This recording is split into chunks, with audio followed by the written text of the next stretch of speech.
Police love it if they can get somebody to waive their constitutional rights.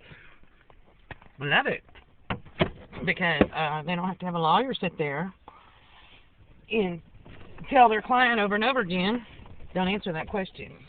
Asked and answered. You're badgering my client. You know, that question's out of the scope of this investigation. You know, there was a police officer, Shreveport police officer, that was fired and arrested about a month or so ago because he sexually harassed a woman, sexually assaulted her when she went to the police station to report some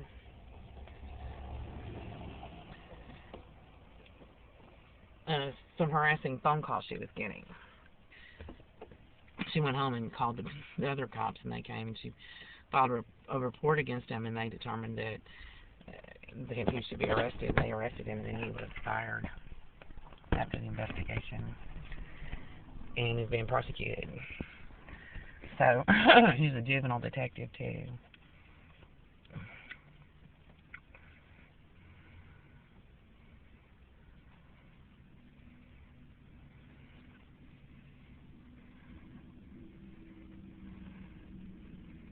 So, don't tell me that, you know, just because somebody's got a badge that they should be trustworthy and that you should just believe what they say because the person they're investigating didn't testify. That woman hadn't testified for herself and gone over his head and gone around him. He'd gotten away with sexual assault. He wouldn't have been fired from his job if they hadn't found some way to substantiate the accusations against him. So just because you're a cop or somebody with a badge or government authority doesn't mean that everything you're doing is right. Doesn't mean that you have the authority to do it. Doesn't mean that you're not doing criminal things too. I don't know, it seems like every few months a Shreveport police officer gets arrested here. So,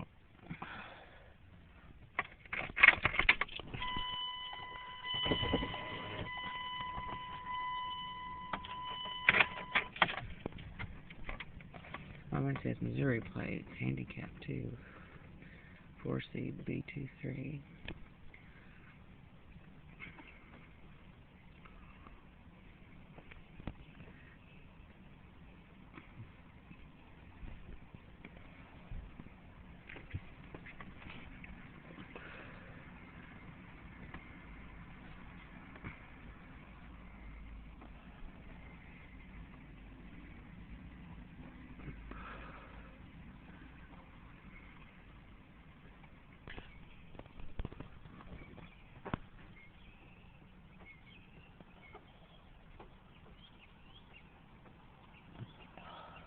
It is raining today, maybe that's the reason he parked down here. So he wouldn't have to walk so far.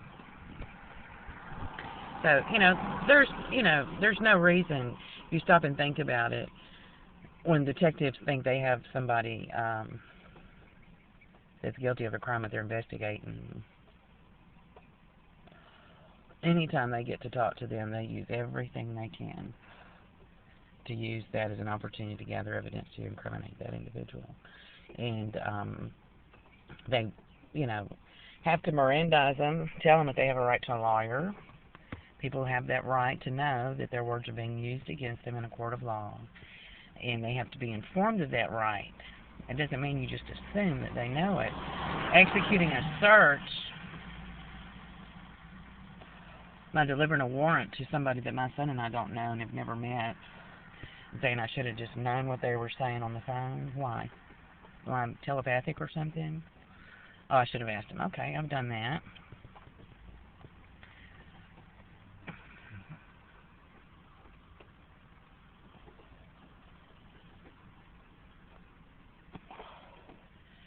That is a way to circumvent the Constitution of the United States by doing something like that. To avoid the constitutional rights that individuals have, real detectives make sure that they Mirandize somebody before they use their words against them in a court of law. And then they use their words against them in a court of law because they believe that they're guilty. I saw an interview with a detective on the internet. He said he never interrogates anybody, or interviews is what they call it. That's not guilty. He said he could get an innocent man to admit he was guilty because he's that good at questioning people. He could get somebody to confess to a crime that they didn't commit. So the last thing that he wants to do is interview somebody that's not guilty.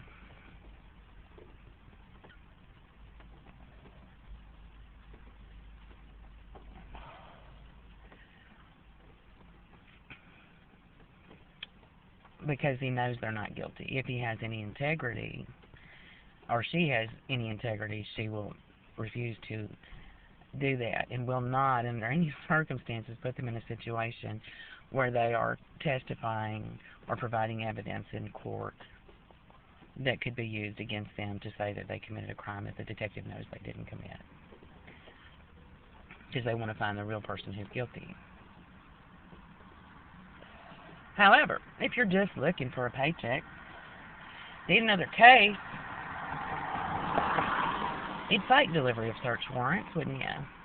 You would deliver search warrants to total strangers by cell phone and just make sure that they're on the sidewalk when somebody's walking by following them around to see where they're going, and then making a phone call and faking an audio delivery of a search warrant.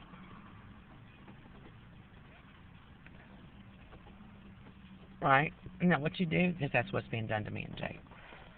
What does that tell you? What does that tell you from the outset? Is it, oh, I should have just figured it out? Oh, we're going to use this evidence against you? Well, guess what? The Miranda rights say you have the right to remain silent.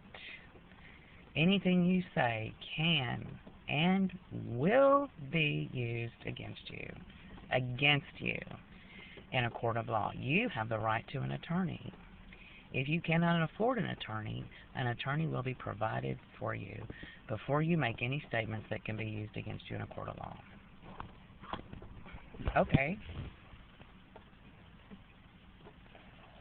Why would you want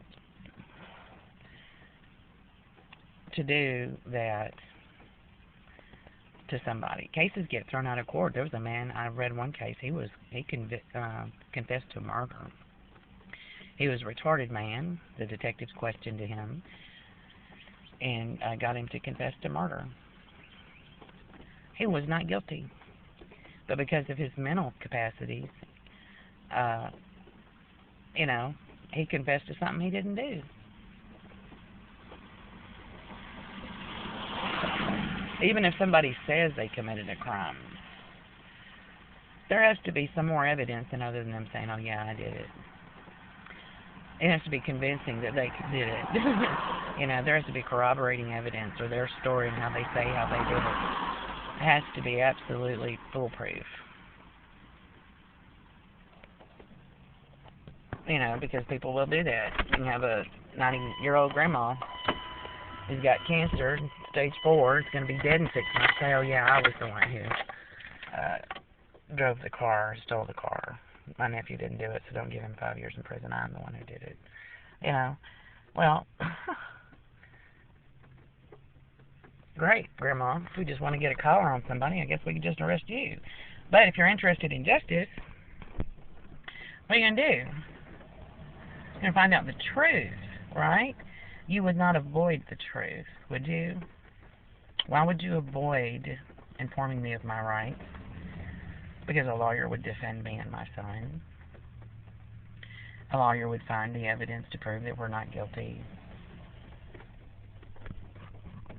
of any crimes that we're accused of. I'm not a pedophile and I don't do drugs. There was a police officer. So, there's not much else. He's the guy that lives here. I think he's Officer Cook. He's a community liaison officer, squad car 4. He parks around the back of the building. Right, so stop and think about that for a minute. Just stop and think about, why would you want to avoid informing me and my son that what we do and what we say in places where we go is going to be used against us in court?